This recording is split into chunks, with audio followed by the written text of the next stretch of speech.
শুভ সকাল বন্ধুরা, তোমরা কেমন আছো? আমরা খুব ভালো আছি। কিন্তু সত্যিকারের কি আমরা মেয়েরা কোনো দিন ভালো থাকি? না, আমরা ভালো থাকি না। আমরা সবাইকে ভালো রাখতে রাখতে আমরা নিজেরাই ভালো থাকতে পারি না।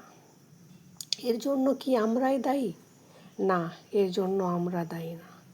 এর জন্য দায়ী হচ্ছে আমাদের বাবা মা, আমাদের সমাজ, আমাদের পরিবার পরিজন। কিন্তু আমাদেরকে ভালো থাকতে হবে, কারণ আমরা নিজেদের জন্য কিছু ভাবি না, সেই জন্য আমরা ভালো থাকি না। আমাদেরকে নিজেদের জন্য ভাবতে হবে, তবেই আমরা ভালো থাকতে পারবো। আমাদের ভালো থাকাটা খুব প্রয়োজন, আমাদের নিজেদের জন্য প্রয়োজন। আমাদেরকেও ভাবতে হবে যে আমরা ভালো থাকতে পারি, কারণ আমরা যতদিন নিজেরা ভালো না থাকতে পারবো ততদিন আমরা কাউকে ভালো রাখতে পারবো না। সেই জন্য আমাদের ভালো থাকাটা খুবই প্রয়োজন।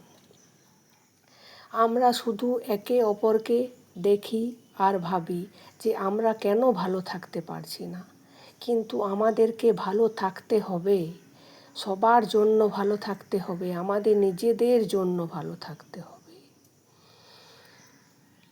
শুধু সবাই এটাই দেখে যে একটা মেয়ে শ্বশুর বাড়িতেই থাকবে, কিন্তু সে কেন একটা শ্বশুর বাড়িতে থাকবে? সে কেন নিজের জীবনযাপন করতে পারবে না? তারও অধিকার আছে নিজের জীবনযাপন করার, সুখে শান্তিতে থাকার, নিজের মতো বাঁচার।